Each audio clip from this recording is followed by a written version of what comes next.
You, the audience, have spoken, and almost 50% of you chose debunking midlife crises as the topic that you wanted me to cover today.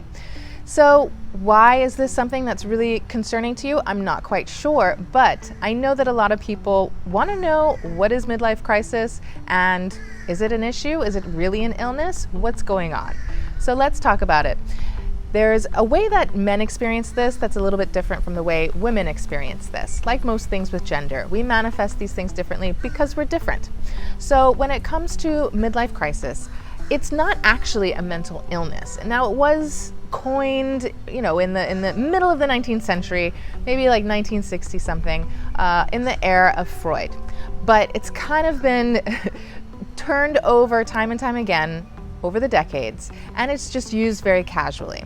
And so when people start to change, or when they start to evolve, or when they start to really show that they're not happy or content in their lives, in their marriages, it's usually about 45 to 60, in that range, people just throw out the term midlife crisis. If the man buys a sports car, starts dating a younger woman, hangs out with younger people, and it's almost like impulsive behaviors are seen. They're pretty visible, and you're just like, yeah, he's going through a midlife crisis, or she's, changing her appearance, getting plastic surgery, going to the gym, losing a bunch of weight, maybe buying new clothes, and maybe she's unhappy in her marriage and dating a younger man, so it's tossed out she's having a midlife crisis.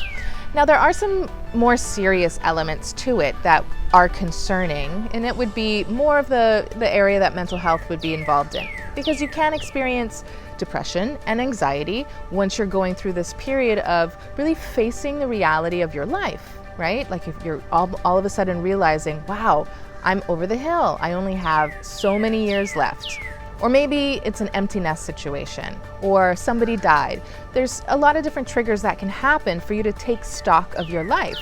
And that's really what it is. I mean, it's not like some other entity on its own, some other illness outside of, just really waking up and recognizing I made some mistakes, I made some decisions, it's brought me to where I am today, and maybe I'm not quite where I want to be. Maybe I want to make some changes that I haven't been thinking about and I haven't been contributing to all this time. And so now I'm going to maybe make some effort to shake things up a bit and do things differently. And depending on the person's life course, maybe they put themselves aside when they were younger. They didn't travel, they didn't date. And so now all of a sudden they're 45 and that's what they want to do.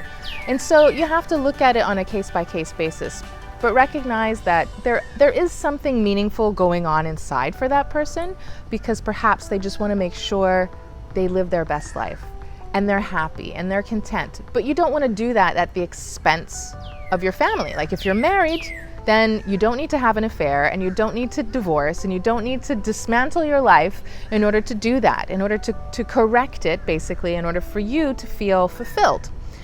And here's another gender difference. So men feel more fulfilled, and this is when it's heightened, when they realize they haven't fulfilled it.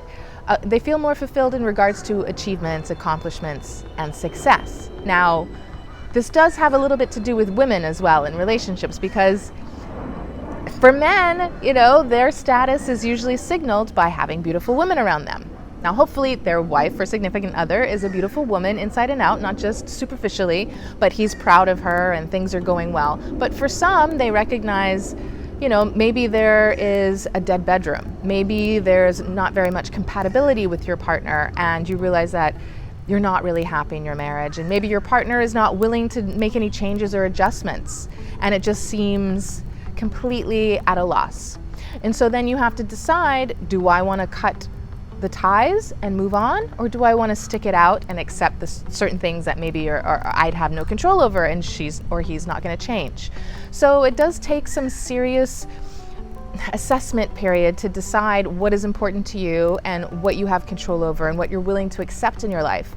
But when you recognize the agency that you have in order to create a life that you're happy about, and like not just about sort of frivolous happiness, but one that when your number is called at the end of your life, you're going to be proud of the decisions you made and feel like you fulfilled your goals and lived according to your values.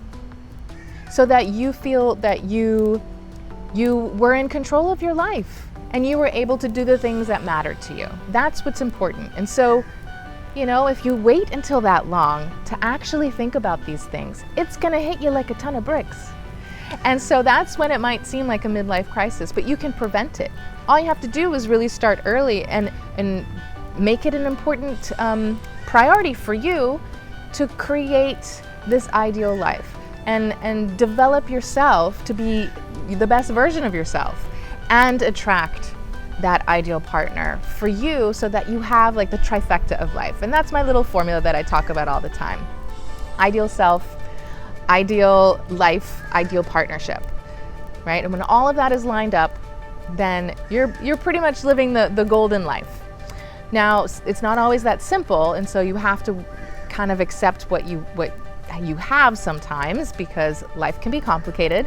But when you do recognize that there are certain things that you can change and you want to involve your partner and bring them along with you, then it can be a really beautiful adjustment and evolution for the relationship.